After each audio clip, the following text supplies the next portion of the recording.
Welcome everybody to Too Sweet Converse, brought to you by Too Sweet Cosplay's YouTube channel. I am Nico. I have been a wrestling fan since early 1996, back when I was like 4 years old, and I have been cosplaying since about 2016. My go-tos are from wrestling, CM Punk, and from outside of professional wrestling, Jughead Jones from Riverdale. Hey, what's up, guys? My name's Andy. I go by Wildcard as well. I've been a wrestling fan since about 1998.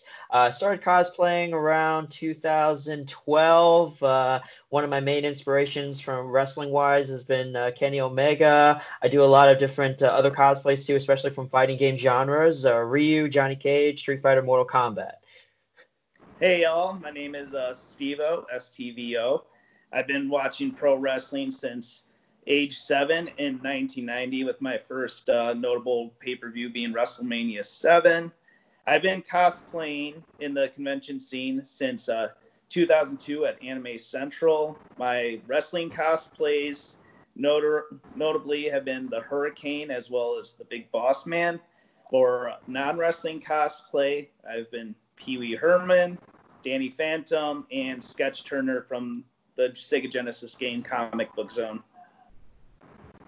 Hey, what's up, everybody? This is Ezra, aka EJV.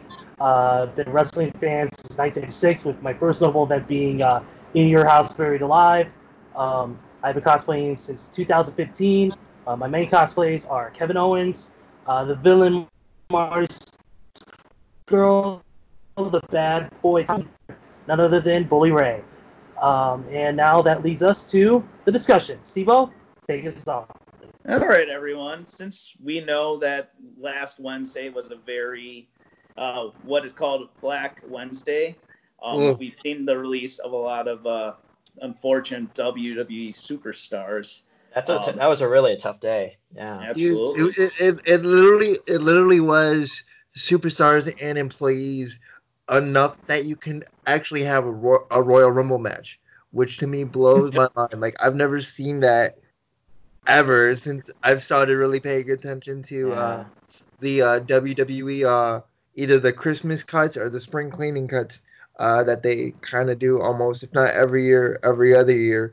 This was the most people, I think, to get cut. I mean, it's pretty crazy. I mean, especially considering what we're dealing with right now with the coronavirus. I mean, it's like this whole thing that's going on right now. It's really changed the wrestling scene and just the livelihood of a lot of these guys in the sports entertainment industry. So, I mean, it's when you look at the list, which I think we're going to talk about pretty extensively.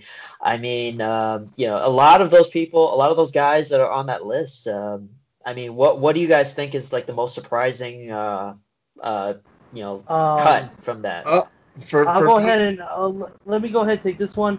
I'm gonna say for me, personally, it's referee Mike Chioda. He's been with the company for 31 years now, and he was the last person expected to get really straight promotion. I expected more of the quote-unquote jobbers and a lot of the guys who aren't getting a lot of TV time to get released. For Mike Chioda being not only a senior official, but basically one of the OGs when it comes to WWE. To Tim lose his job is one that actually completely blew my mind.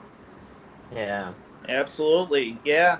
I mean, he's been in the company for what I know is since the 80s, and wasn't it like 87, 88? Okay, 89. Something like that. Yeah. Yeah. To me, that one really threw me for a loop. I would have thought they would have said, "Hey, can you retire?" and give him like a retirement send off or like or some sort of like severance package or something. Yeah, I mean, because I understand a lot of the talent from the wrestling standpoint are independent contractors.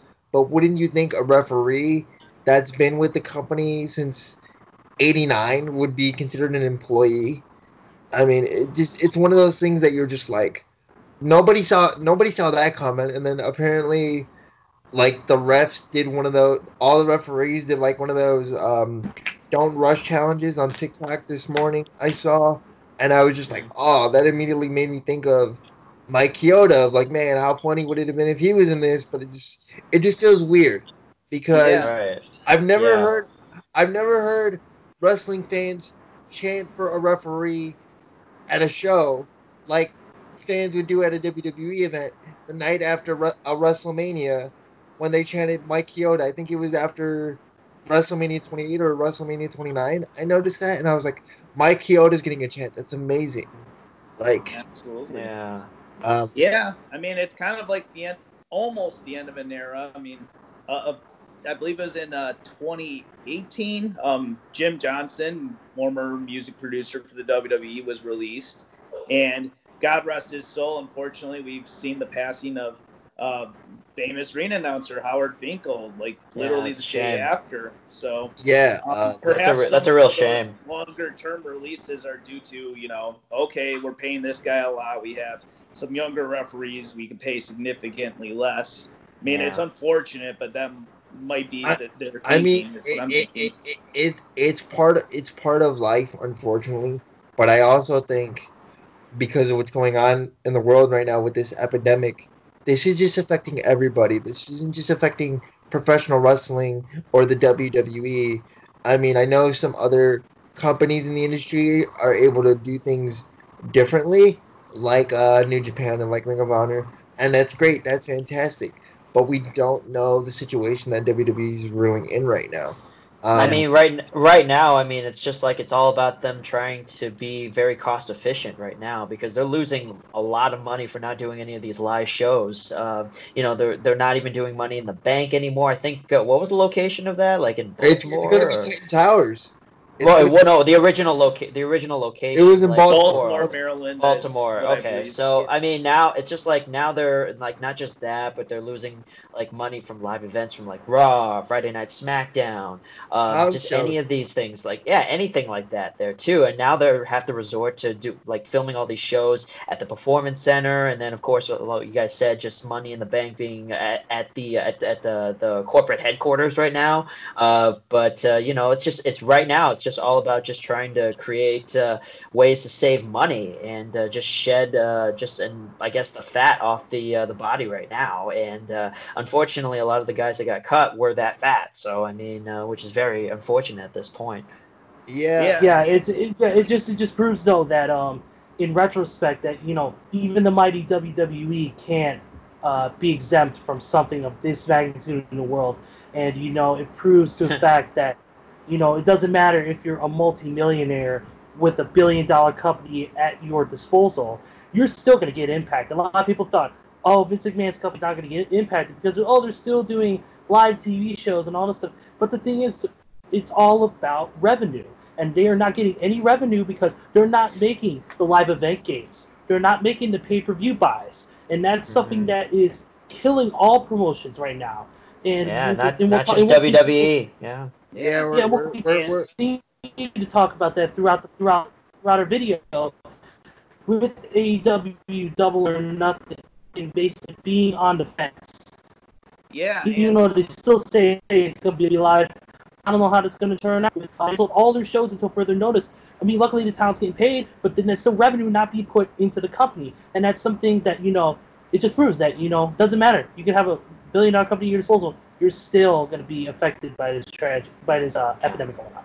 Yeah. And that's something I want to say with like Dave Meltzer, and I know a few other pages like What Culture were talking about that, saying, oh, they have $500 million in cash at the moment. They could pay all these 20 plus or so superstars and workers their money. But that's the thing. Like you all mentioned, they're not doing live events. They can't, they had to give up WrestleMania weekend, which generates millions of dollars, probably something to help with. That's a big. I mean, losing that was a huge hit to them because it's WrestleMania after all. I mean, it's like it is the access tickets alone. Yeah. Yeah. I mean, and not only that, just like the fact it's a publicly traded company. They have shareholders to answer to, and they have future forecasts to bring. So maybe even if they have that 500 million or whatever amount that they're currently on hold for, and then Fox and USA Network are paying them for their Raw, SmackDown, NXT deals. They're losing huge revenue, and if you even take a look at the ratings, like this past Raw was reported as one of the lower record ones, and SmackDown has been in lower records territory, so their ad revenue is hurting a little bit as well.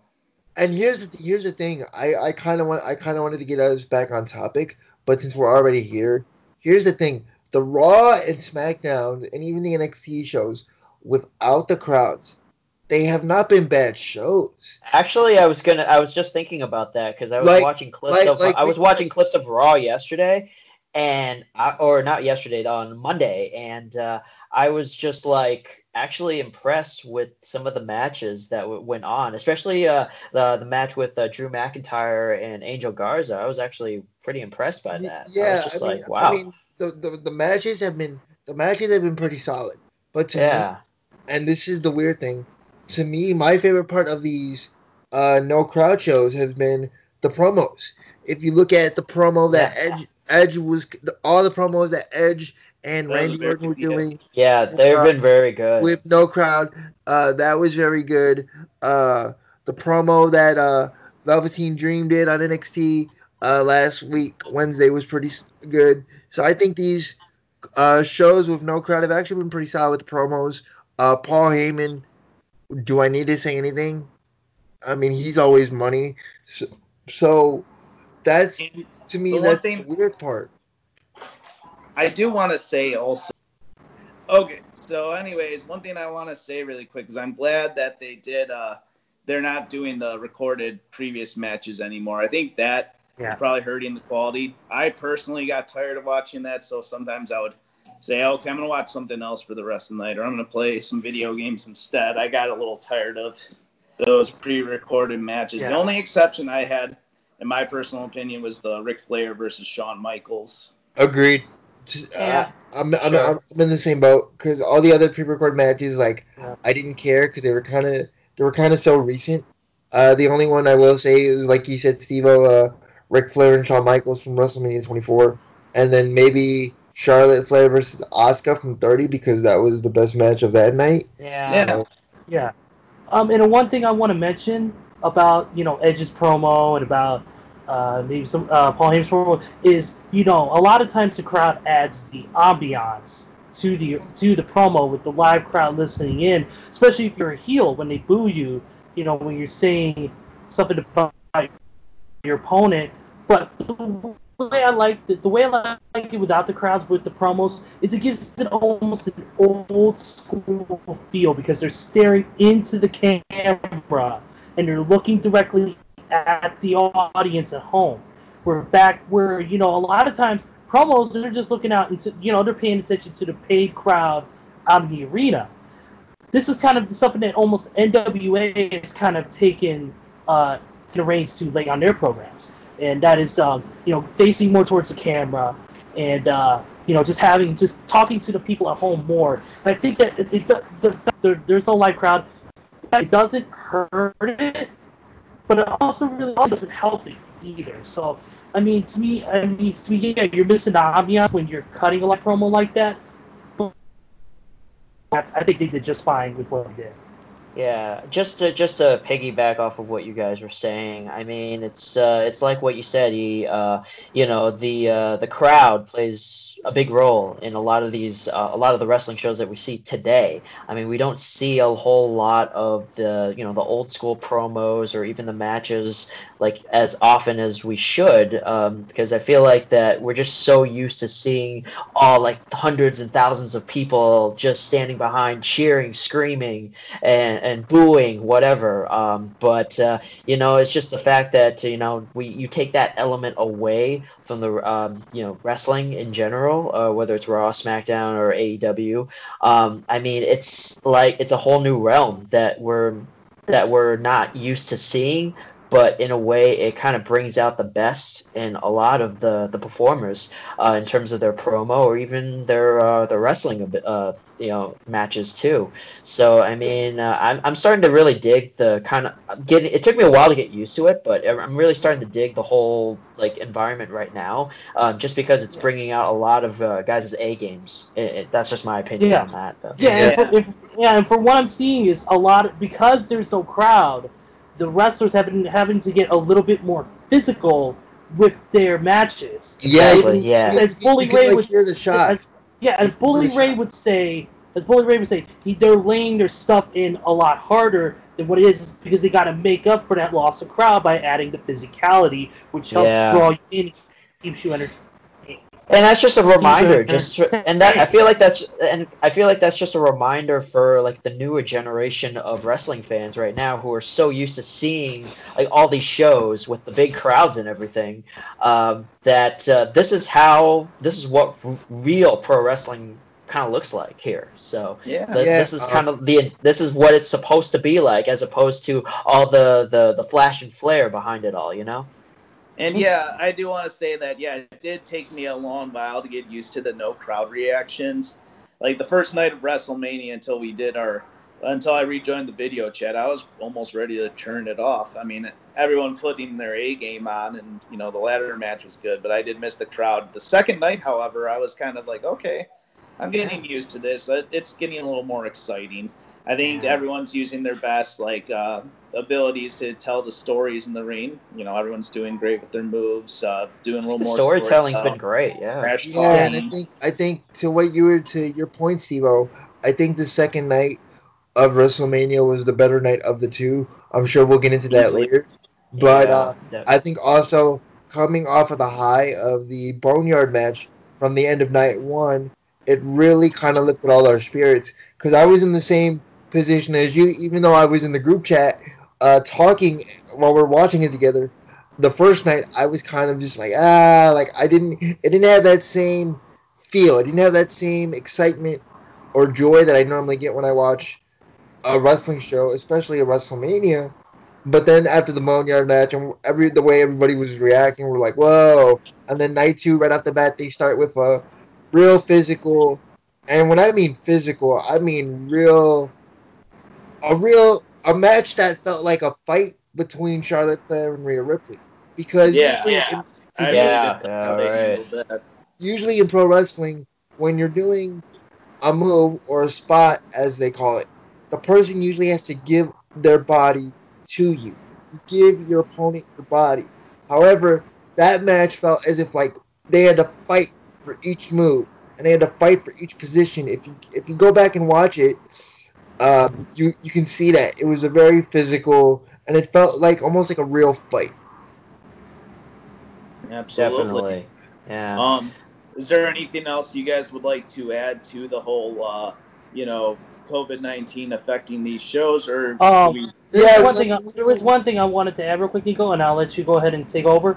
One thing I want to commend is All Elite Wrestling AEW for the fact that they the way they're doing things, especially without the live crowd, because as you know, they've taped at least 2 to 3 months worth of tapings at QT Marshall's gym in Georgia. And what they did was they took the wrestlers who were not competing on the certain episodes, and they put them behind a barricade to pretend like they're the fans. You had the heels on one side, and then you had the faces on the other. And to me, it added a pretty cool dynamic that makes you still feel like it had a crowd there. I liked it the first week that they did that. That was cool. But then it just felt weird because it doesn't feel... What I think would be funny is if they did it, is if they kind of mixed it up. Because, like, remember they did the first week where they had the wrestlers as the audience, but then the second week they kept showing the wrestlers were, like, backstage and placing bets. That, to me, was like, it was a cool, funny moment, but it wasn't, like, something that I was like, I kind of wish they would have gone back to what they did the first week. And then they went back to it with Britt Baker and her shoe and her Chick-fil-A sandwich, which I thought was hilarious. Yeah, I really did like that dynamic where they did have like the faces and the heel act as the audience. I mean, just because it just goes to show how important the fans are to a wrestling show. Because I mean, if you take that element away, sure, just like what we talked about before, like it brings everybody's A game out still. But I mean, just having that energy in the crowd does play a big role in a wrestling show or even a match. Case in point, the Last Man Standing match with Mr. Jake Hager and John Moxley from I believe it was last week's AEW. Yeah, exactly. Because I mean, it was. Sorry. You mean the empty arena match that was empty arena match? Excuse me. Yes, empty arena. So I mean, like, the thing is, like, I know the point of it is the empty arena because it's advertised as an empty arena match.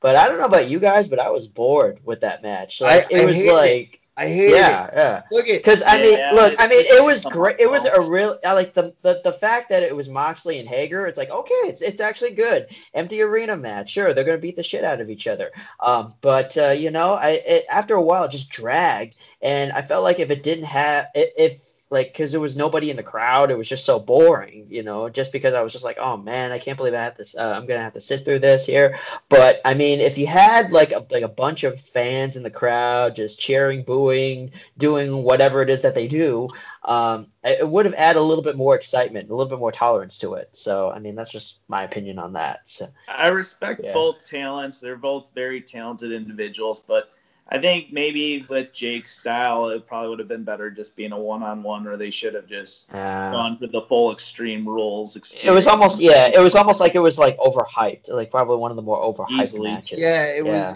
was definitely overhyped, especially by Tony Khan, and I think, and I love AEW. Everybody at AEW is cool. Everybody associated with AEW, from a personnel standpoint that I've met at StarCast or whatever. They're freaking awesome. However, I think what ruined it for me was Tony Khan. Before the match last week, he said that this empty arena match was going to be better than The Rock and Mankind one from '99. That was his fatal mistake right there. Which I thought was a fatal mistake because honestly, and I'm not really talking crap here or speaking negatively about the match that Moxley and Hager did, but that empty arena match wasn't even better than the one that Sting and Kurt Angle did in TNA back in, like, what was that? I totally forgot about that one. You guys remember that one? Yeah. Yeah, that's what happens when you overpromise on, like, a match like that, And I understand why he did it. I understand why he did it 110%. He did it to try to get people to want to tune in and want to view the product and want to see the match. Okay, great. You're promoting it. That's what you're supposed to do. But it just fell flat. Like, I wasn't interested. It worked to draw people in, but it didn't execute. They did not deliver on their promise. So I mean, JR is the legend, who is the best ring announcer and commentator for professional wrestling ever, in my opinion. I couldn't get into the match. I tried rewatching it on mute, with no commentary at all, and I still just couldn't. It dragged. It was. And the one thing for me is that I loved the beginning of the match because of it. It reminded me of an old shoot fight, like a Pancrase or a Pride fight from back in the day, from the 90s. But the problem is that you call an empty arena match, and you're given the option to do whatever you want to your opponent. All you use is a steel chair. Come on, and a guardrail. Oh yeah. I mean, I'm not saying use weapons in the sake of using weapons, but if you think about it. No rules with grappling. Yeah, that's Jake Hager's specialty. Yeah, we get that. But if you're doing an empty arena match where weapons are legal, that is Moxley's wheelhouse. I don't see why Moxley couldn't have broken out a table. I don't see why Moxley couldn't have broken out a kendo stick. Something a little more nice to make it a little bit more exciting and interesting. Because put a little more variety. Put a little bit more variety into it. Yeah, just put a little more variety in it. I mean, it's just the fact that he kind of, in a way, he really limited himself in that match, especially when you consider, the match that he had with Kenny Omega back at Full Gear. I mean, like that was like that's when he put out all the stops with everything. He pulled out everything, the kitchen sink, not literally, but that's the John Moxley that I was at least kind of expecting in this empty arena match. Yeah. Okay, to your point, do you think AEW and maybe Bellator MMA, because Jake Hager is a contracted fighter for Bellator, do you think they said no? Because I mean, they probably most likely. Here's why I say this.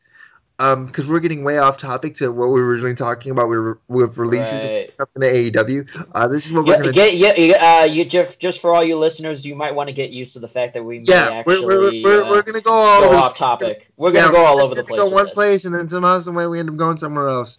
Yeah. But, so you guys want to probably get used to that because we're going to be doing that a lot. Yeah. But back to what I was going to convey here with the whole Moxley Hager empty arena match. The thing that kind of threw me off is we've heard Moxley, when he was in WWE, talk about how Brock Lesnar didn't really want to do anything with his match with him at WrestleMania 32, because I was expecting that to be a physical, violent, hard-hitting fight or match type of deal. Honestly, the empty arena match at AEW was worse than the match he had with Brock, in my opinion.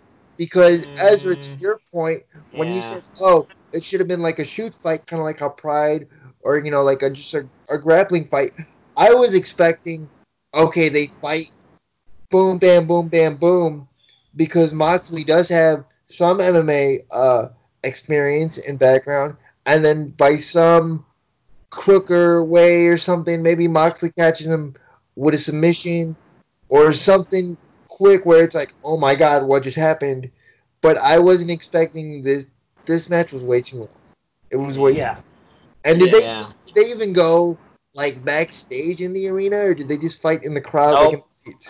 Just the crowd, I think. I think it was just the crowd that they I fast forward. I was fast forwarding. The crowd, I should say. Yeah. Yeah, the seats, the arena. Yeah. So technically, it wasn't even. Okay. Yeah. Now, as part of Steve-O, you talked about the releases, and you talked about who we thought was the most shocking. Now, if you don't mind, I want to pose a question to the crew. Sure. What do you guys think who's going to flourish the most out of this ordeal, out of the releases? Who do you think is going to have the biggest career resurgence once all this is all over? He's Slater, baby! Damn it, you stole mine. Okay, look.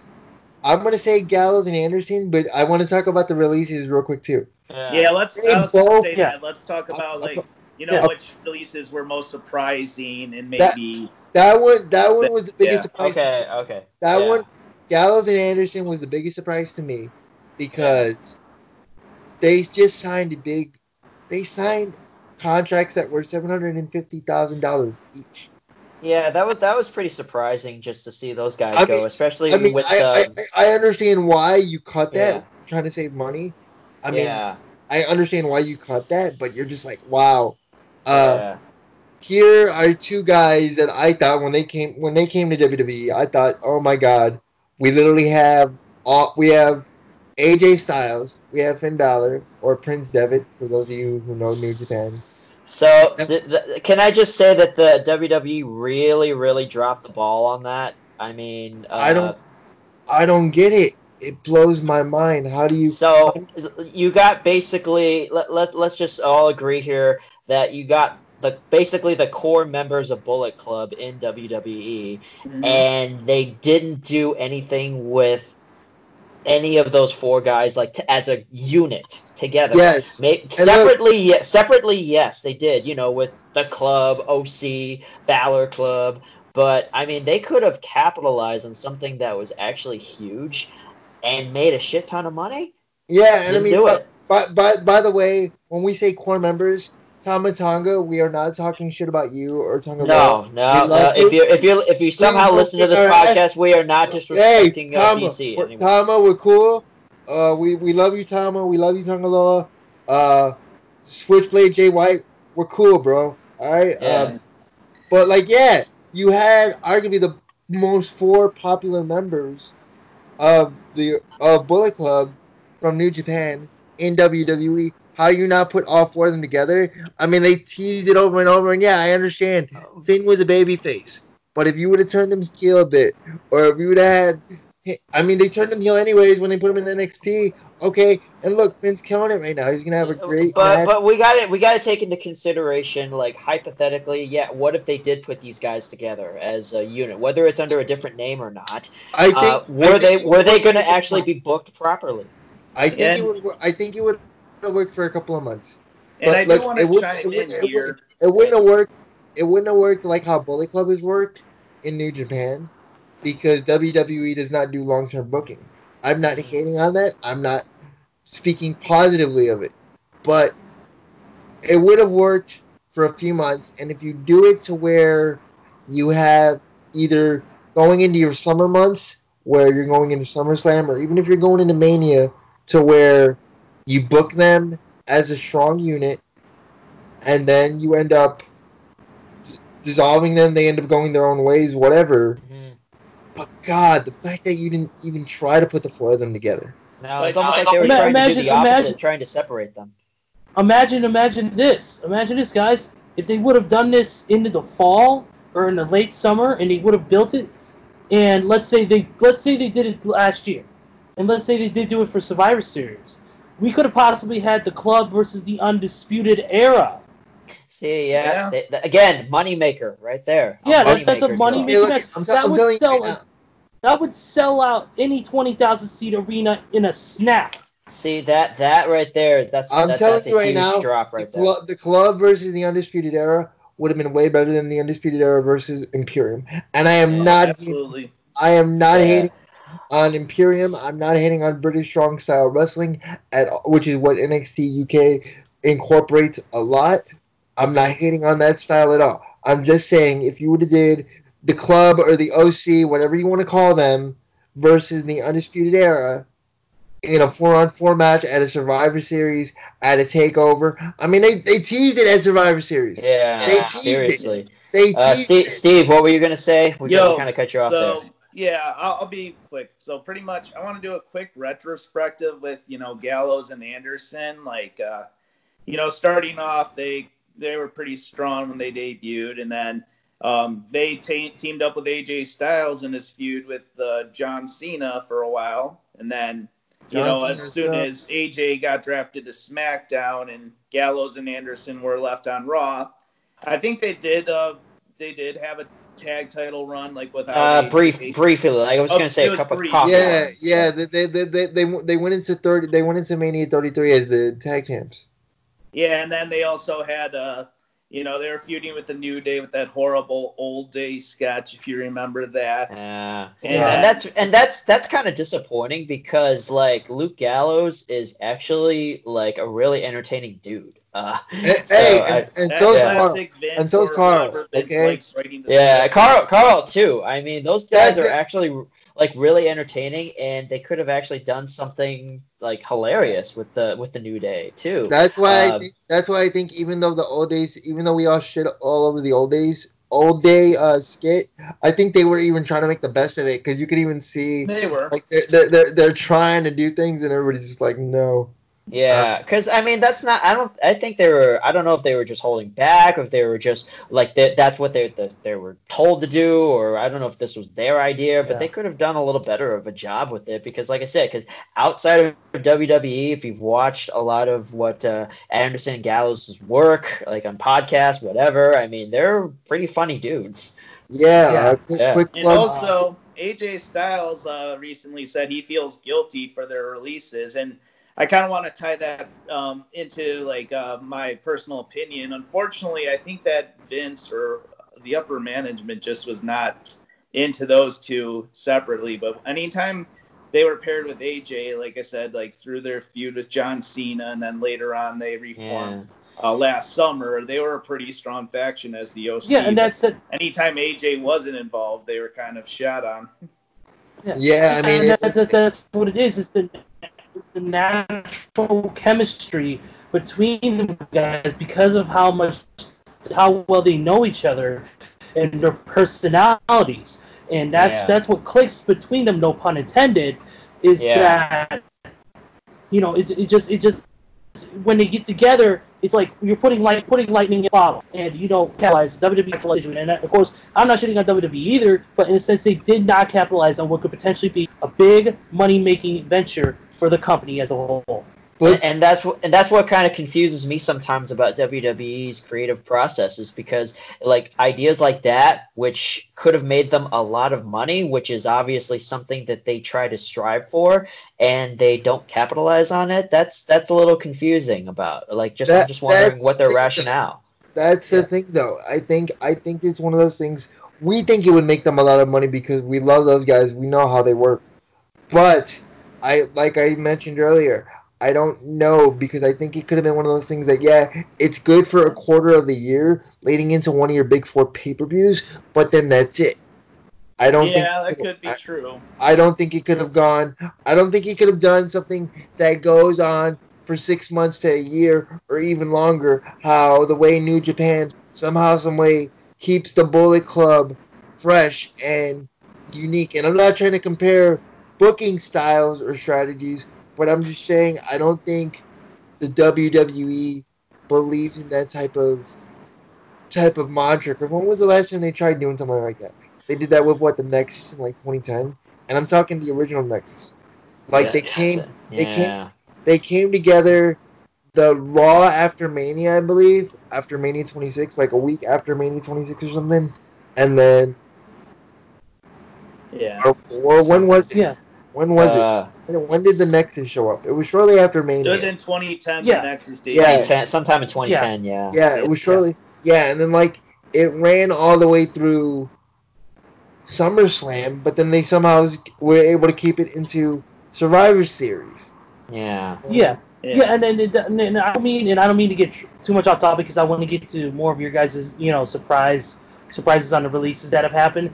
But the thing is with WWE, the way, like you said, the way they plan things, they only plan things for I think weeks at a time because their schedule is so frequent. They have 200, 300 events a year, where New Japan only has maybe 100 events per year, if even that. Half of them not even televised or put on New Japan World. And Gato, who is the head booker of New Japan Pro Wrestling, who works with Rocky Romero, Tiger Hattori, and Sugar Bayashi, the president, and Harold May, they book for months at a time because of the limited schedule that they have. Well, that gives them enough time to actually plan accordingly. Yeah, and that's something that I think WWE doesn't do, and I think that's why there's a lot of problems with their booking strategy. But here's the thing, though, you can't do that in WWE because of the money. Why would you turn down money? Like, for those of you who say, Vince McMahon's a greedy person, it's not about the money. Trust me, try being broke. And I know Vince is a millionaire. I get that. But if you have money, you want more of it. If you don't have money, you want to work for it. Trust me when I tell you, it's better to have money and not need it than need it and not have it. Yeah. Right. But let's talk a little more about the other releases. Okay. I'm sorry. I was gonna say let's talk here just briefly. I don't think this is going to be as long as Gallows and Anderson. But I just want to say, is there anyone else besides the club that you guys were like, wow, that person or those people got released? For me, it's Heath Slater. Let me just say this about Heath Slater. I actually like Heath Slater. I'm sure a lot of us do too. I mean, he's honestly, I think I look back at his previous matches. He's actually a decent worker. I mean, I know he had a brief run. When SmackDown first came about, like the on Tuesday nights when Shane McMahon and Daniel Bryan were basically taking charge, and they had that storyline with the tag title titles with him and Rhino winning the tag team tournament. Yeah. I mean, but they gave me kind of an opportunity, almost like a refresher, to remind myself how good Heath Slater really was. I mean, I wouldn't say he's like, like a Daniel Bryan caliber or AJ Styles caliber, but he was actually a decent worker. So I mean, and he can cut a decent promo. He can tell a story in the ring. He can tell a story. He's got charisma. Yeah. I mean, and the fact that he's got kids. He's got kids. Yes, he's got kids. But but other than that, I mean, I've always thought a little highly of him. I mean, I figured that he could have had like some sort of maybe a secondary title run. Maybe even for some reason I kind of saw him maybe as a potential NXT champion if booked correctly. But Heath Slater was kind of surprising to me, just because he's actually, there's nothing really wrong about him, or I can't really see anything wrong about him. I don't know what you guys think. So. To your point, when they were doing the whole storyline of he didn't get drafted to Raw or SmackDown. That was a good storyline. Yeah, that was actually a decent storyline. Look, it was a great storyline. I loved it, and I really thought it was going to lead to at least a mid-card title push. There was no way they were going to give him the world title just yet. No. We all knew that wasn't happening. And I'm not talking negatively about Heath. He's a good worker. I like him. He's great, yeah. He's great. We all love him. But there was no way he was getting the world title. No. I thought he was going to go after the IC title. IC title, US title, something in NXT. I thought that was going to happen. And then, okay, lo and behold, he's all of a sudden teaming with Rhino. Okay, cool. Rhino's cool. He's done a lot of local independent shows where I live for charity events. Love Rhino. They were good together. They were entertaining. The whole I got kids in the trailer park with the cheese whiz and the crackers was funny, cool, whatever. But I think the fact that Jinder Mahal got released, went away, did what he needed to do, came back, and won the world title. Now Drew McIntyre has done it. I think I'm getting that 3MB vibe here. Maybe. I was going to say, big comeback, baby. Yeah. And here's the part that kind of broke my heart about him getting released. They did that FCW documentary about a month or so ago on the network, and it's like, holy shnikes. Heath Slater's been with the WWE for 15, 16 years. Yeah. You're like, wow. And he's still... Yeah. So, and you're like, yeah. Steve, what do you got, man? Okay, so if you remember 10 years ago when NXT was a reality show and not the brand we know it today, Jericho actually put over Heath Slater in a match, and that was a week or two after he was the world champion. So at that time, I was like, wow, this guy might actually become a big somebody. And it's not to say that he wasn't a nobody. He definitely had some memorable angles. He was a multi-time tag team champion. The very funny SmackDown. And like I mentioned, he's a decent worker too. I'm sure we all can agree that he is a good worker in the ring. So he can work the mic. I think the one thing he's missing, and I saw it when he did his little release video when he finally spoke about his release, I think last week. I need to hear that emotion a little bit more. We heard it a little bit when he did his promo, when he's like, I got kids, like I need this job, back when he was looking for a brand to go to when he didn't get drafted. But I think I need more of that with like a bit of an edge. But he's right there. He's capable of it. He can work in the ring. He can rock the mic, but I just need that emotion a little bit. Just a little bit. He can definitely do it. Yeah. Oh yeah. Go ahead. I was gonna say that the comedy can only go so far, and you can only take that comedic edge. You can only take that comedic style to a certain degree before the audience gets bored with it, and before management, and before the writers and creative doesn't have anything for you. And you're right, Nico, and 100%. Heath Slater needs that edge, not only in his promo work, but I think as a character, I think he just needs to step it up just a little bit more, bring an edge, bring like what Drew McIntyre did when he came back. Yeah. How aggressive and tough even he Jinder was. Mahal did that. Yeah. They were more aggressive. They were tougher. They had a more hard-hitting style, and they really brought, like I said, they just brought that edge, that aggression that was long missing from them during their run, either as single stars or with 3MB. And if Heath Slater could pull the same magic formula that somehow Drew and Jinder were able to pull, there's no doubt that Heath Slater could be the next world champion.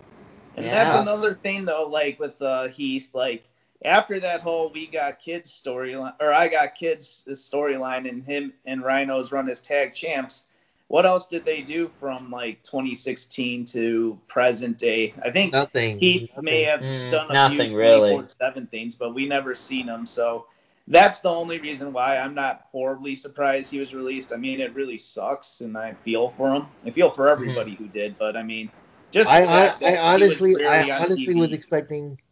I didn't mean to cut you off, Steve, but I honestly was expecting that Drew's got the belt right now. I was expecting him to kind of work with both Heath and possibly even Jinder, because Jinder's ready to come back from injury. He's just waiting to get the green light. I was expecting Drew to work with both of them for the title. That's honestly what I was expecting, kind of like how, Shawn used to do back in the day with the Click. And I'm not comparing 3MB to the Click, but I'm just saying, work with your guys, because they can go. You can get them over, and you can get yourself over in the process. And plus, because it's something different and it's something new, I think it would have gotten over with the audience too, or the viewers at home. Yeah, sure. Yeah, and it's something that Bully Ray stressed before many times on Busted Open, is that you don't have to go over to get over. It doesn't take. You don't have to always win to get over with the crowd. You don't. You could have the greatest match in the history of professional wrestling and still lose. And you know what? Your crowd's still gonna love you even after that, because of your athletic ability and how much heart you have in it, or how good your character work is. Yeah. Two people I want to say that I was sort of surprised on the releases are more of the cruiserweight division of Leo Rush and Drake Maverick. Leo, the reason was he was not too long ago a cruiserweight champion. I know he was kind of in hot water for some time, being Bobby Lashley's manager, but I think he really picked things up once he went back to NXT and actually became the cruiserweight champion. I know he wasn't the champion for a while, but I thought Maverick really quick, and then I'll let you guys get to him. With Drake, he helped make the 24/7. I know it's more about R-Truth, but I mean, I thought Drake himself was actually really funny with that. He did that Taken parody. He had that hilarious angle where he was constantly trying to consummate with his wife, but the 24/7 title. Oh my god. So, no, seriously. He wasn't being used so much, but I always thought they could have fallen on him for a comedic character or anything like that. And also, it was the Cruiserweight tournament that's still going on right now. Yeah. Look, I guarantee you, if they were able to have an audience there, or a crowd there, Drake Maverick would be the most over superstar of this entire tournament that they're about to have. I think he might even be the most over guy now on social media. And honestly, if it comes down to it, I could see him winning this thing. That would be a nice curveball that they would throw. That would be a great curveball. I'm not going to predict that. I'll be happy if they do that. I'll be overjoyed if they do that. But I'm not going to say that they're going to do that. And in case it doesn't happen, I get disappointed.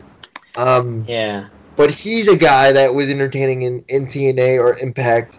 Why they never put him with EC3, I don't know. That's money right there. If they could have brought in Dixie, even for a quick high buy angle, that would have been funny too. That would have been great. I mean, the fact that they never even put him with Matt Hardy, that would have been some funny stuff.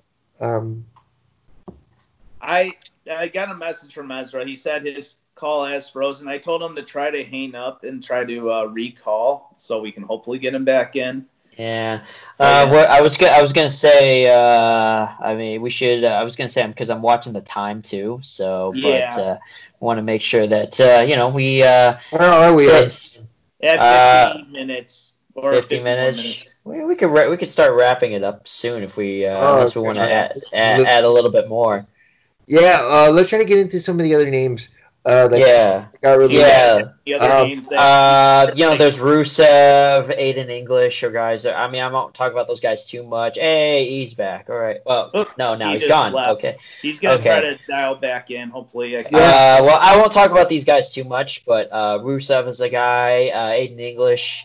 I mean, those are the two names that kind of popped up in terms of the releases. But honestly, if you look through the list of a lot of the guys or a lot of the personnel and girls that are, that got released, I mean, as much as I don't want to disrespect them or anything, it didn't really surprise me that a lot of those guys got released. So, I mean... I mean, if anything, the ones that surprised me the most were a lot of the NXT talent.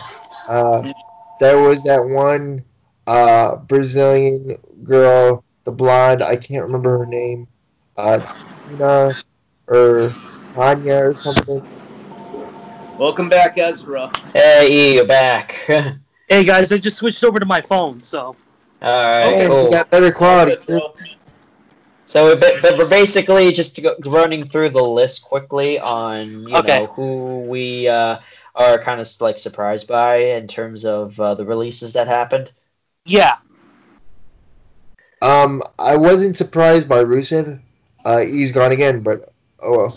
I wasn't kind of vocal for a while about wanting to go, or vague booking or vague. I don't know how he's gonna work outside of WWE. I'm sure he'll do fine, but like, it's got to be something totally different. It can't be Rusev Day. It can't be like that whole comedy, funny thing that English are doing. I think it has to be something. I think he has to do a total 180. Honestly, Jim Ross said Rusev should be a priority to AEW. What do you guys think? Do you think he should be a priority for AEW to get? Honestly, I would say the revival more, but whatever. Yeah. I mean, I won't hate it if Rusev goes to AEW because it's a job. The man's got to pay his bills. Nothing but respect in that aspect. But it's nothing. No. But it's not. I'm just gonna say no. I'm sorry, no for me. Right, but it's nothing to me that says, oh my God, Rusev's in AEW. This is a game changer for the industry. Like this is another paradigm shift. That it doesn't do that for me. I'm on the side of Jim Ross actually. I think that because of how over Rusev Day was, I think that could, I mean, he's going to have to get an all-new name. He's not going to be called Alexander Rusev or Rusev for short. No. He's going to get something all new, kind of start from scratch. Because of how over he was, I could see AEW picking him up. But, I mean, it's not that's what I have, but I would say he's... Because he basically has to somewhat start from scratch. He doesn't have to start from scratch entirely, but to an extent he does. That's why I say he needs to do a whole 180 character-wise. Because here's the thing that people don't realize, and I love Rusev to death. I was a fan of the Rusev Day gimmick. It got me to cheer for him. It got over. Aiden English was a big part of that. On the mic, as like the maestro to introduce him. Yeah. Maybe they could be hired as a duo to... I would love that because Aiden English is from Chicago, and I got some personal side to him. I just found out recently one of the nurses that kind of looks after me when I go to the University of Chicago a lot is his aunt, which I never knew that until recently. That's crazy. Yeah, I remember you mentioning that. Yeah. I worked with her for years in my recovery area for my procedures that I do quarterly, and I was excited for C2E2 because, as you all know, we went to AEW Revolution and we were all at C2E2. And she goes, "Hey, you're a wrestling fan, right?" I go, "Yeah." She goes, "My nephew works for WWE." I was thinking it's some enhancement talent or some, body that, works there periodically. He goes by the name of Aiden English. His wife is Saul Guerrero. I was like, I know him. So I thought that was super cool. And it was like pretty awesome, yeah. And she was telling like how he used to act as a kid and how he was very theatrical, which is why he kind of had like the theater arts gimmick when he first came. That really helped him out for sure. Yeah, because he does have a theater arts background. Yeah. So so let me just point something out with Steve. I mean, just going off of Rusev or Jim Ross saying that Rusev should be a priority for AEW. I mean, I'm not crazy about it, and this is kind of what concerns me a little bit about all these releases going forward, or even just AEW in general, because as we know, AEW has been compared by some to WCW. And, I'm sure a lot of us don't want history to repeat itself in terms of what WCW did in terms of their booking or signings. I know where you're going with this. Exactly there, too. So, I mean, it's just the last thing that we need. And I'm sure it's not even going to happen because I know Cody and the Bucks are a lot smarter than that. I hope they are. And I'm assuming that they are. But, we just don't – I'm sure we all don't want to see history repeat itself and see like AEW don't want to be like almost like a recycling company for old WWE stars, and that's and to bring that point a little bit forward, Tony Khan has come out and said many times that they're not going to be signing a bunch of talent just to hoard talent that either get released or whatever the case may be. He already said that that's not going to happen. He's going to sign talent that's going to be meaningful to the bottom line of the company financially and strategically when it comes to booking. They don't want to overcrowd their roster and not have people get the opportunities that they deserve. Well, hopefully that he lives up to that, though, because, I mean, it's one thing to say it, but, it's a matter of just whether or not, like, whoever they end up signing actually makes the most sense for AEW. Yeah, they want their signings to be meaningful. They don't just want to sign every person that comes off the release list, They're looking at the most talented people. Like, I could see the Revival signing with them. I mean, right now, I think the Revival is more of a bigger get for AEW than anybody, honestly. Yeah. Also, I see the Revival going to NWA possibly, too, because of their style. Mm-hmm. Look, all I want, pro wrestling gods, if you can hear my prayer, all I want is the Revival to work a tag match where they are managed by Jim Cornette once. That would be huge, yeah. Please give me that. I'm an old school wrestling fan from a technical and a tag team standpoint. The Revival being managed by Jim Cornette. If to our viewers, if you're not a Jim Cornette fan for whatever reason, that's fine. That's a little out there, but he's brutally honest. Like him. Yeah. Super nice to me when I met him.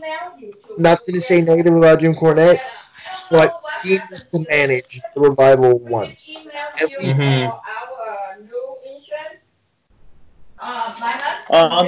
Okay, yeah, I can see where you're going with that, Andrew. Like with the whole, I don't either want to see AEW say, hey, there's 20 plus superstars and producers. We gotta hire. Because boys and gals. I mean, because we've seen this enough times already. Like WCW, good example. TNA, another good example there too. So because especially with the hype around AEW right now, and a lot of wrestling fans who've been around for a long time have seen this before. So, I mean, we just, obviously, we don't want history to repeat itself, right? No. Look, and how about this, you guys? Like, just for time's sake, like, Ezra earlier pointed out, hey, let's talk about, who's going to flourish the most.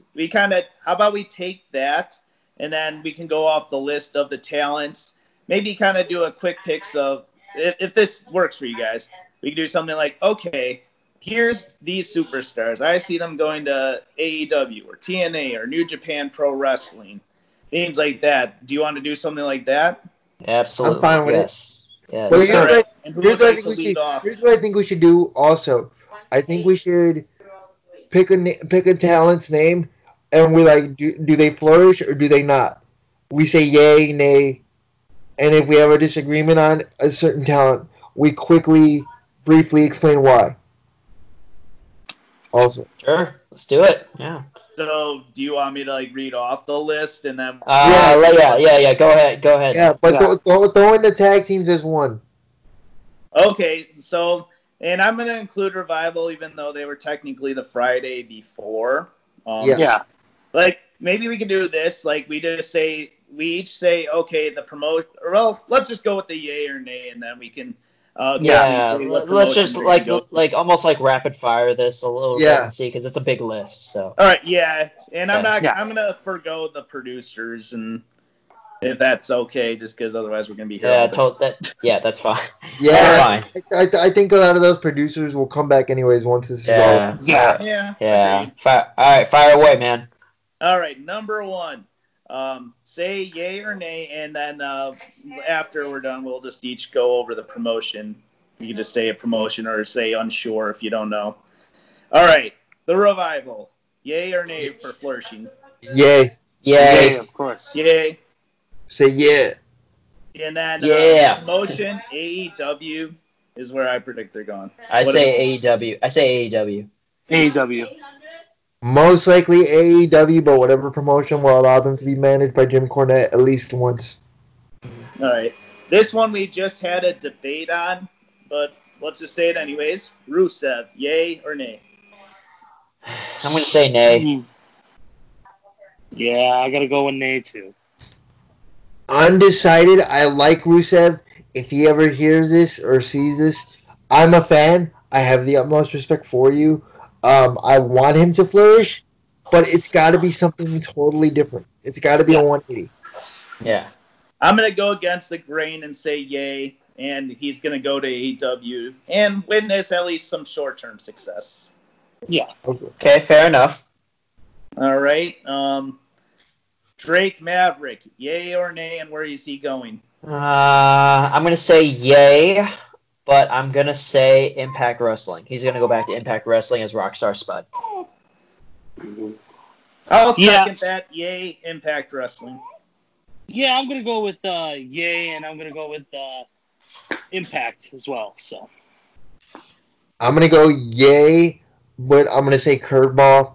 He wins this Cruiserweight tournament and stays in WWE, and they keep him in the next.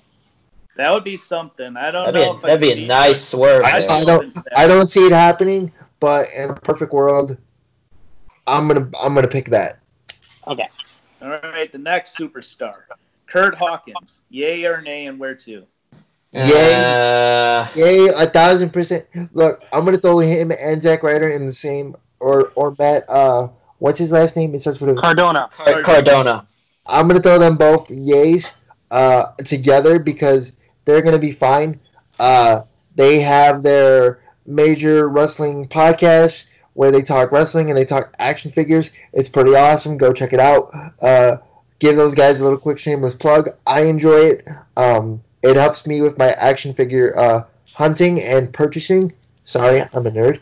But yeah, You're not alone. They're both going to be fine. I expect them, if they want to go to AEW, I could see that happening, but I don't think they need it right now. I think they're pretty much cool. At least not. I could I'll see get them. to Ryder in a bit, but I'm gonna separate the two. But yeah, I could see them both. Well, because here's the thing. Also, Kurt Hawkins runs a wrestling school in Long Island. Yeah, Creative Pro Wrestling. Yeah, thank you. So what I could see, I don't know what I could see them I'm both. gonna step back for a minute, guys. I'll be right back. All right. Say hi to your mom.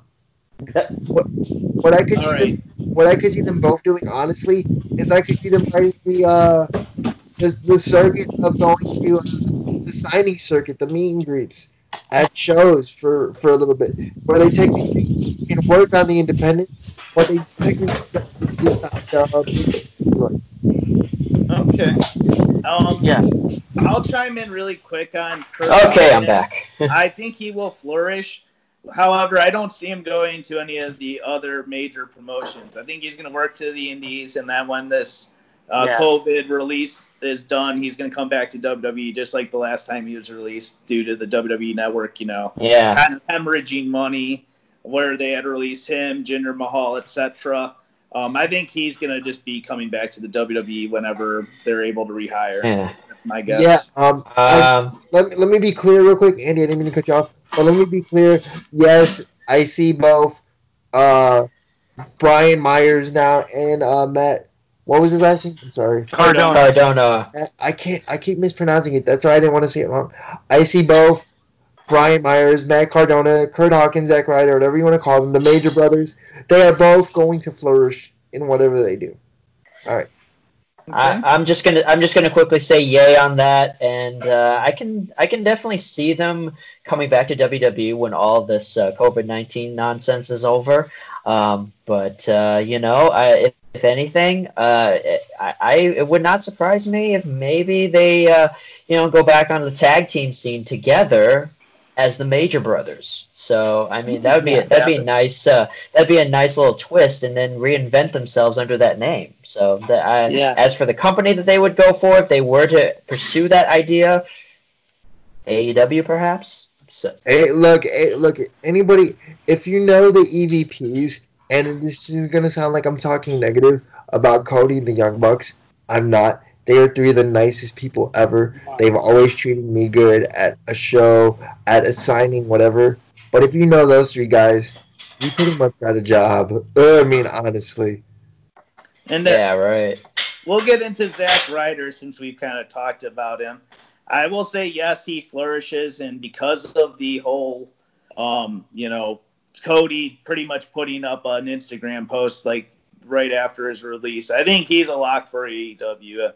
I don't know when or if he'll ever return to the WWE. I just think he's going straight to AEW. Yeah. Look, he doesn't need to. He doesn't need to because, I mean, honestly, what is WWE going to do with him?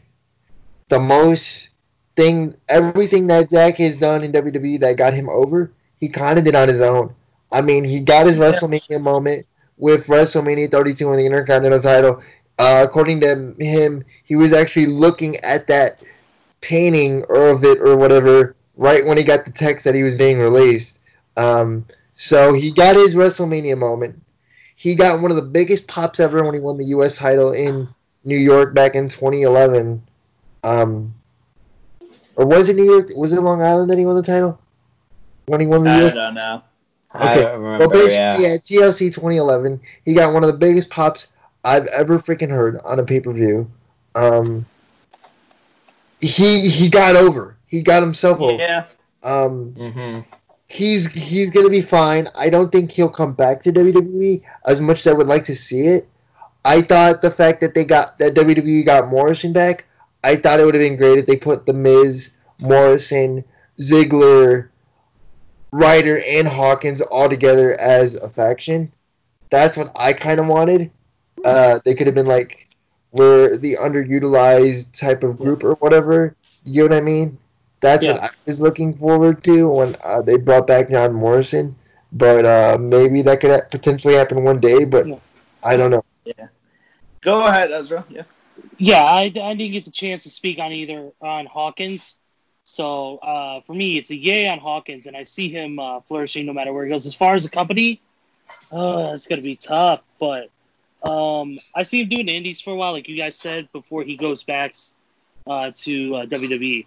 Ryder might be a different story. I don't know, because I know Ryder's friendship with Cody is pretty strong, and they've been friends ever since they first met each other in WWE, and their friendship's pretty tight.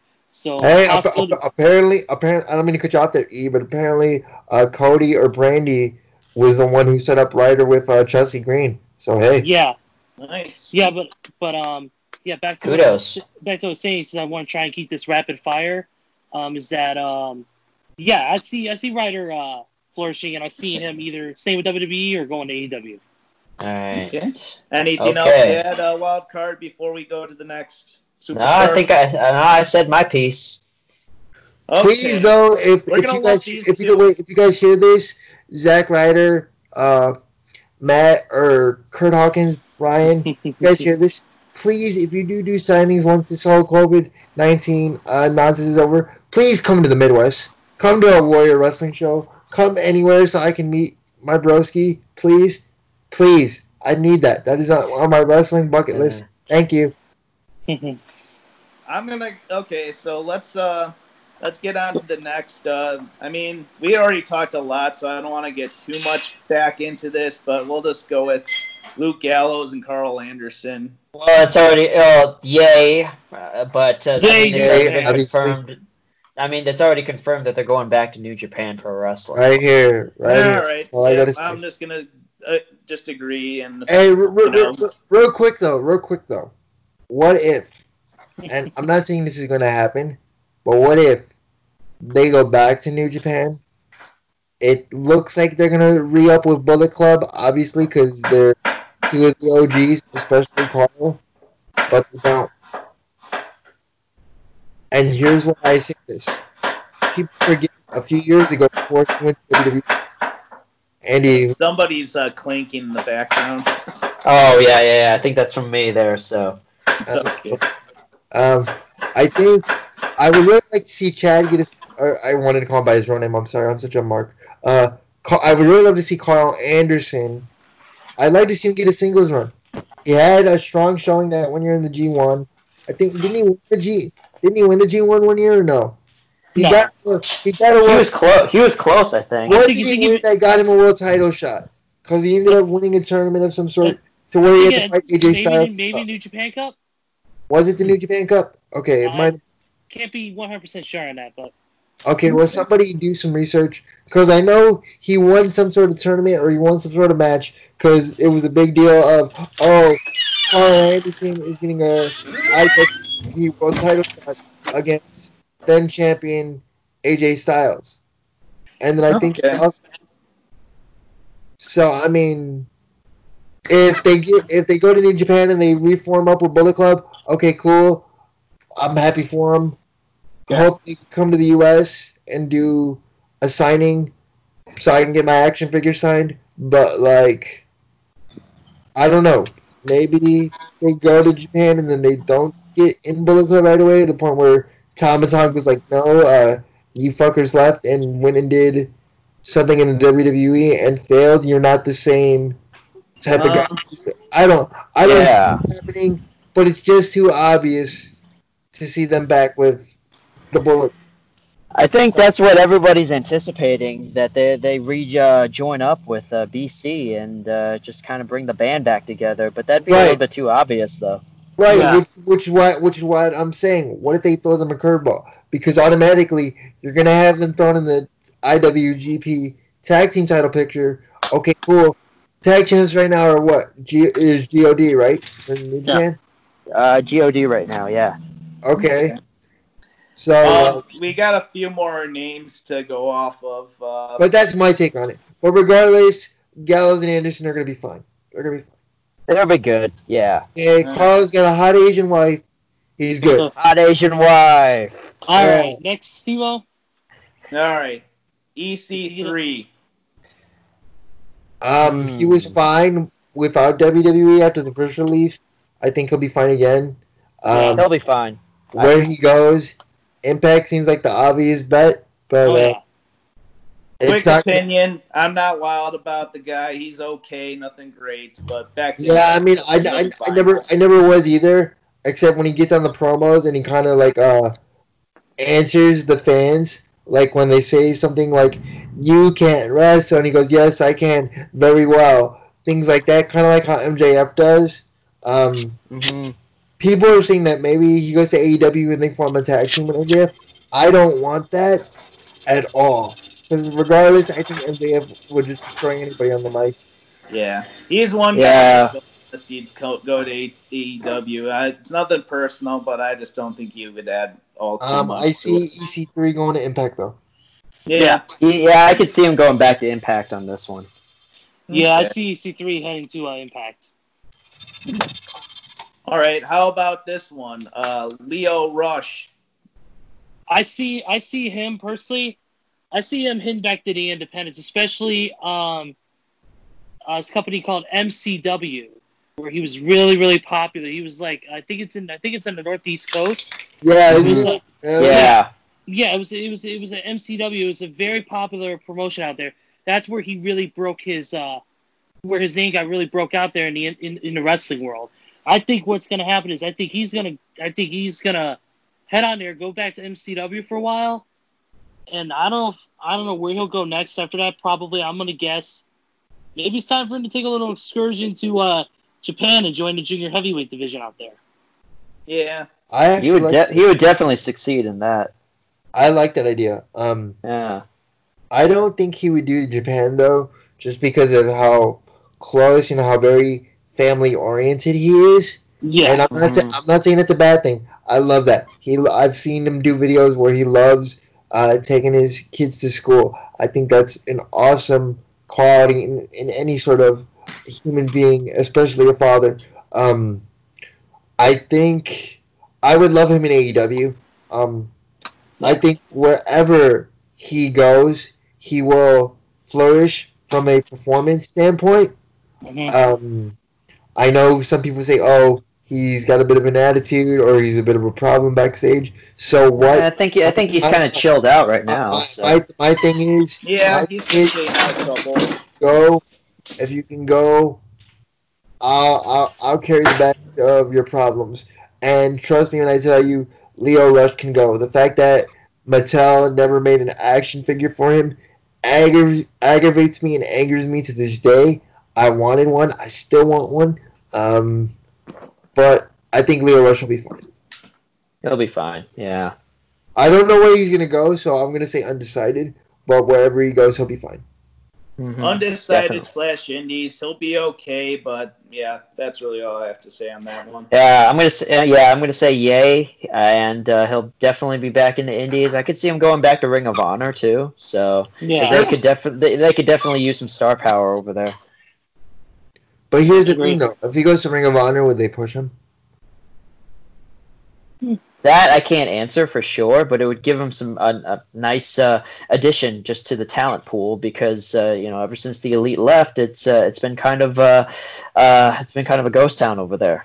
Yeah, pretty much. They gave Marty the book, and there's not much he can really do. All right, next talent, Eric Young. Ooh. I'm just gonna go with back to Impact Wrestling. I see him going back to Impact. Yeah. But honestly, it's just like there really hasn't been a whole lot about Eric Young that really has impressed me over the last couple of years, even with his gig with Sanity.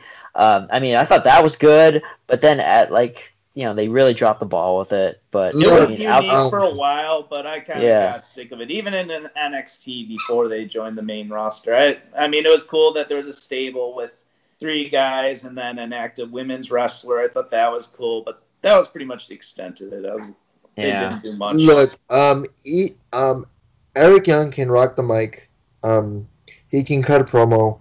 However, I don't mean to speak negatively here, but I don't know if is he in the right. I think he had a death in the family. I think his mom passed away either right. And I don't know if he's recovered from that. I don't think any human being fully can recover from that, especially if you have a close relationship with a parent, which is totally understandable. I just don't know, is he in the right mind frame to just go somewhere and be a big asset, so to speak? Yeah, maybe. No. As much as I hate to admit it, I'm just going to say nay for him, just because of all that. Maybe he's just not. Maybe he just does need, some time off just to kind of recharge and just really see where he is from a career standpoint.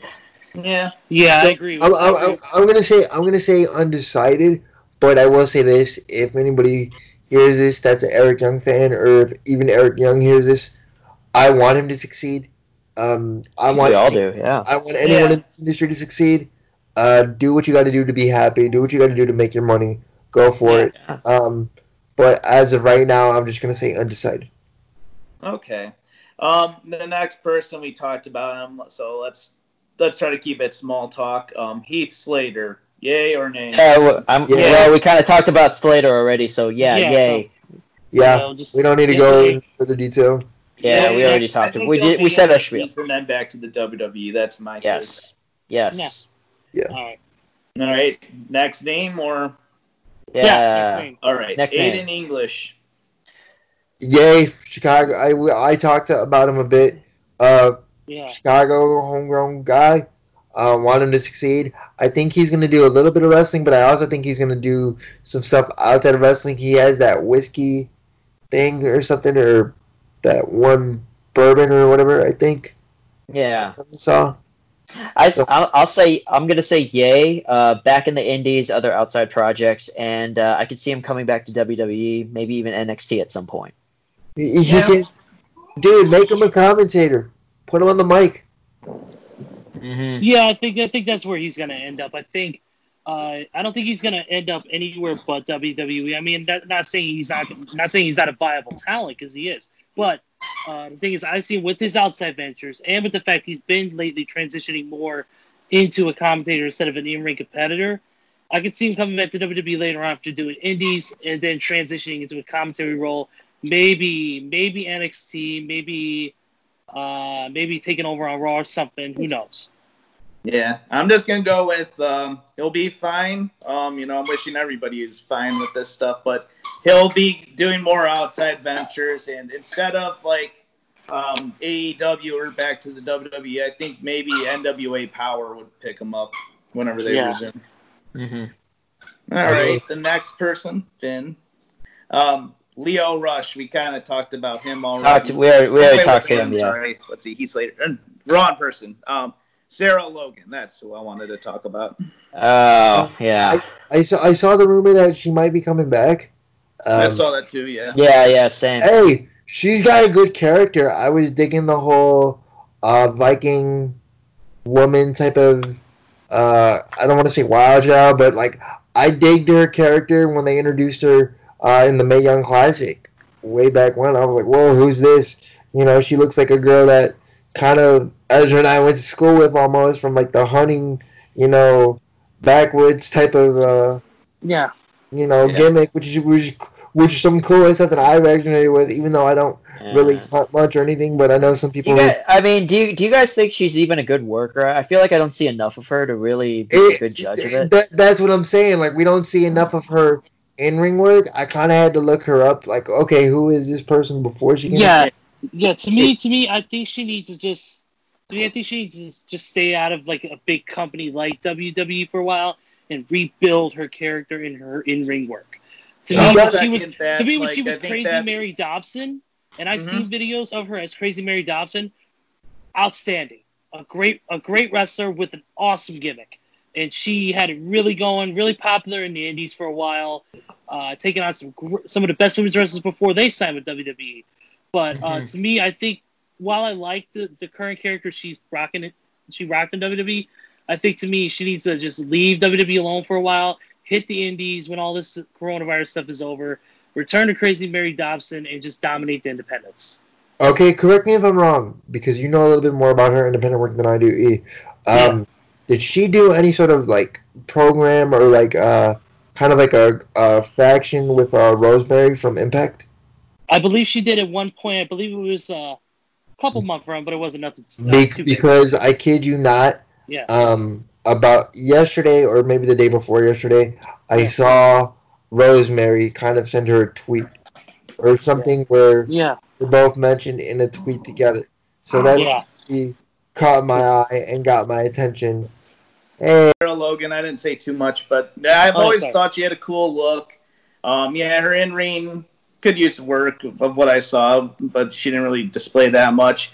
I think, I agree. She could hone her skills in the Indies, and then they might pop her up in AEW, or maybe the rumors are true and she really is going to keep her job, but we'll see what happens. But the next one I want to go with is just Eric Rowan. That's a tough one. Yeah. I'm going to say undecided just because I'm not really sure about him. I'm going to say undecided. He didn't need WWE before, though. He was working some good stuff on the indies. But the one thing I don't want, and it seems a little too obvious, don't put him with Brody Lee in AEW. Don't do it. I don't want that. No, don't do it. Don't do it. Don't do it. To me, what I think he needs to do is, do the indies and I'm telling you right now, if they do it, it could be the greatest thing ever, but I will immediately turn it off. Yeah. But as I was saying, was that what he needs to do is just do the indies for a little bit and then work. I know he does a lot of like he's working on like a horror theme movie project. I know he is. He does these little short films, kind of like what Darby Allin does. And I see him. I think what he needs to do is just step away from the big companies for a while and just kind of work on his outside ventures and work in the indies for a little bit. Maybe he'll come back to WWE in the future. Who knows? But I'm kind of. I mean, I give him a yay because he is a big athletic guy. I've seen him throw some pretty cool strikes as a big guy, like a spinning heel kick and stuff like that. He's athletic, but as far as where he's going to go, I don't know. I'll just go with the indies and say I'm not really sure what's going to be happening with him as well. The next person, we'll just lump these two together. Mike Bennett and Maria Kanellis. I can see him going back to Ring of Honor. One reason, Matt Taven. Yep, Kingdom. Reform the Kingdom. Yeah. Yeah, reform the original Kingdom. Wait, am I doing it right? Am I doing the Kingdom hand gesture right? I can't tell. But to me, I think that would be the best. I mean, it would be the best move financially. I don't know, but in retrospect, if you want to help bring ratings to Ring of Honor, you bring back a little nostalgia act in the Kingdom, because the original variation with Mike, Maria, and Matt Taven was very popular in Ring of Honor before Vinny and TJ Ryan came along. Adam Cole was part of that too. Yes, he was. Story time with Adam Cole. Yeah, so I see them going to ROH, and I see them succeeding no matter what. And with all due respect, please, can we put Maria back in those short, tight outfits? Yeah. Please. Okay. I'll just add. I'm just gonna add this. I think that'd be a great idea to see them go back to Ring of Honor, reform the Kingdom again with Matt Taven. But no rush, because right now it kind of looks like they're living the family life right now. Because I think Maria has. Is it just? I don't know if it's one or two kids. It's two. 2 kids. Okay. Yeah, she has 2 kids right now. They have a girl and a boy. And by the way, she living the. Yeah. Mike and Maria, she's living the family life right now. Yeah. Yeah, and Mike and Maria are two of the nicest people you'll ever meet in wrestling. I was at a Ring of Honor show, and Maria immediately spotted me, and I never met Mike before, but she introduced me to Mike, and he was super cool. Great guy. The video that he posted about his release was super motivating, and it was super inspiring, not just as someone who's a wrestling fan or who's in the wrestling industry or who wants to be in the wrestling industry, but it was inspiring from a human being aspect, if that makes any sense. If you haven't seen it, I recommend you check it out. It was really good. It was really motivating and really uplifting, not just because of him being released from WWE, but from what we as a country and as a nation are facing with this whole epidemic. Yep. All right, Steve, what do you got? Okay, we're gonna get to the final 3. All right, No Way Jose. Hope he makes. I didn't really see enough of him.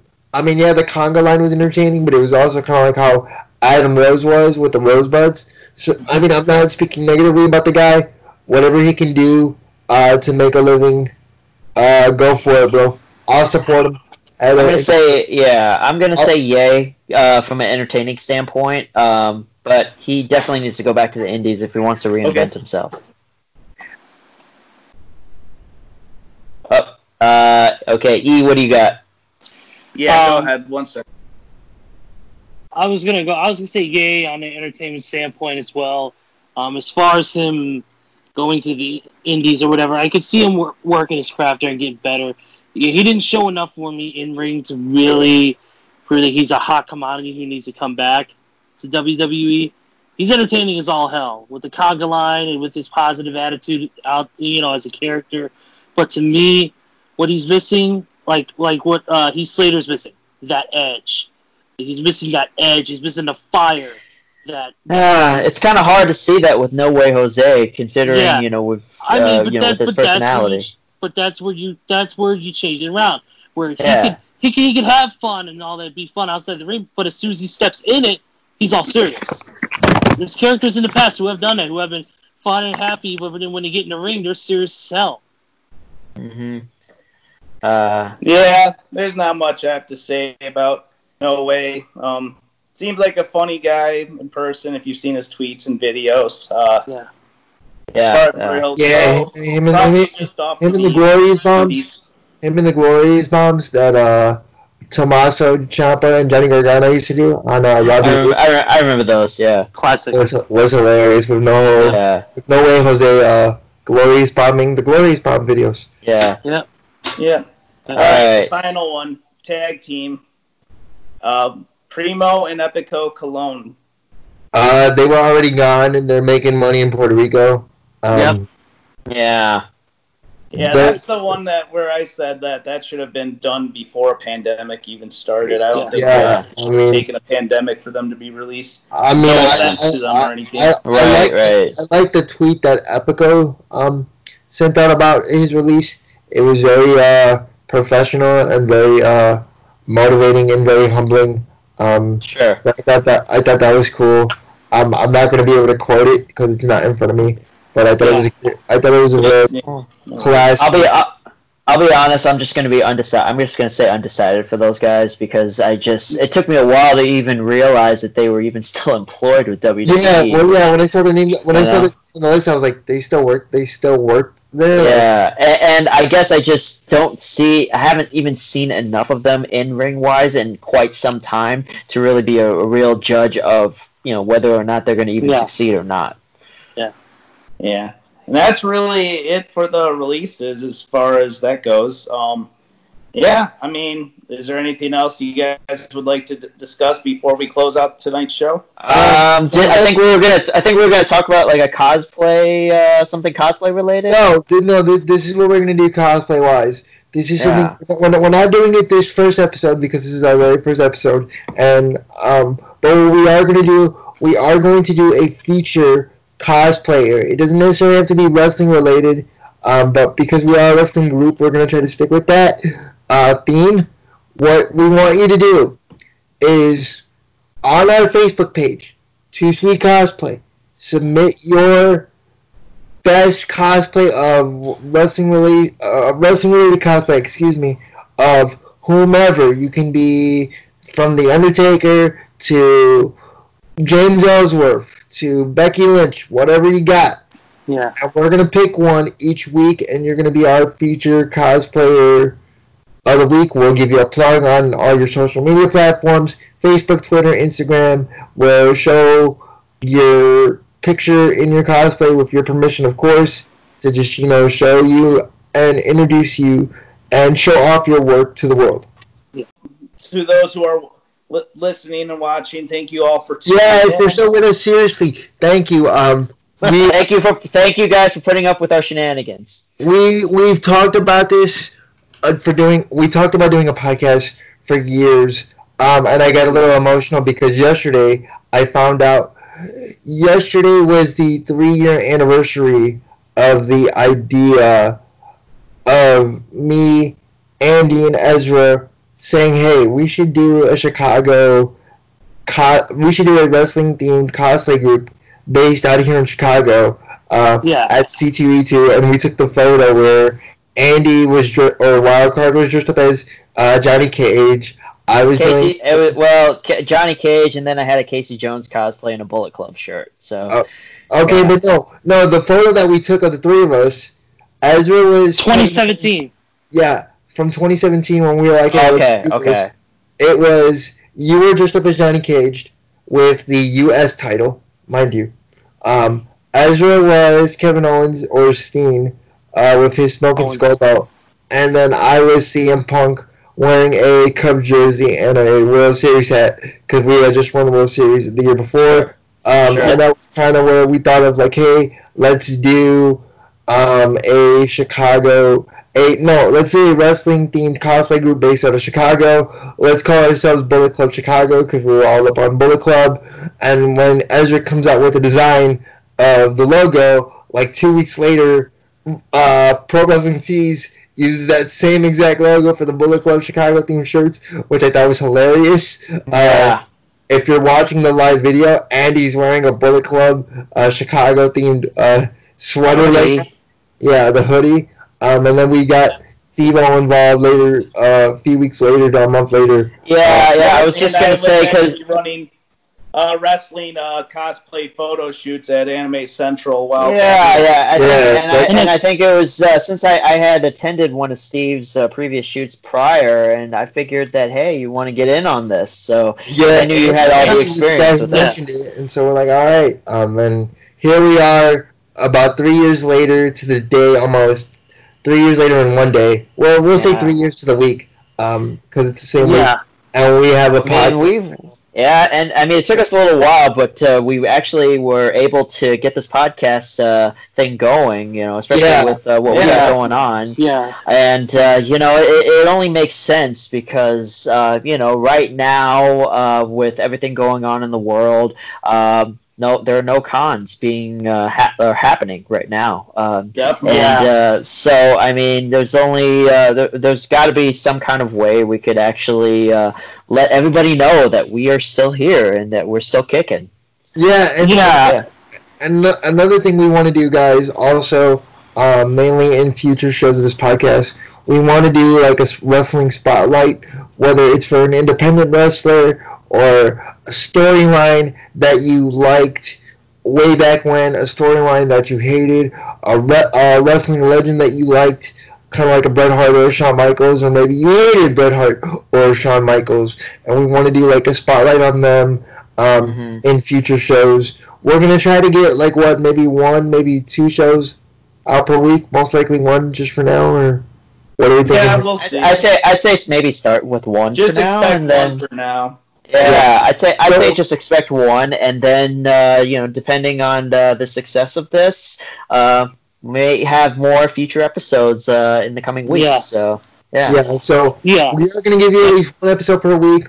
Like I said, next week we are going to do a cosplay spotlight, a wrestling cosplay spotlight. So please submit your submissions to our Facebook page. I know a bunch of you. I know a bunch of people have done that before on our Facebook page, but seriously, we're starting from scratch with the cosplay showcase. So submit your submissions. We'll pick one each week. We'll talk about you for a few minutes. Leave your social media platforms. We'll give you a plug. Nice, free, shameless plug. This is all for wrestling fans, for cosplayers, and this is just to have fun, guys. All right, guys. Let's go ahead and wrap this up. If you don't mind, Steve-O. We want to thank you guys again for watching this and keeping up with us if you have so far. Follow us on Facebook, Twitter, and Instagram at Too Sweet Cosplay. Follow our YouTube channel at Too Sweet Cosplay as well. Once again, we thank you from the bottom of our hearts. Thank you for the support, and may your days during this pandemic especially be nothing short of too And make sure to follow us on Facebook, Instagram, Twitter, and of course subscribe to us on YouTube. All social media platforms. So we got this all covered here. So make sure to just send us a like, send us a follow, and we'll keep doing our things. Thank you, guys. We love you. All right. See you guys. Boom.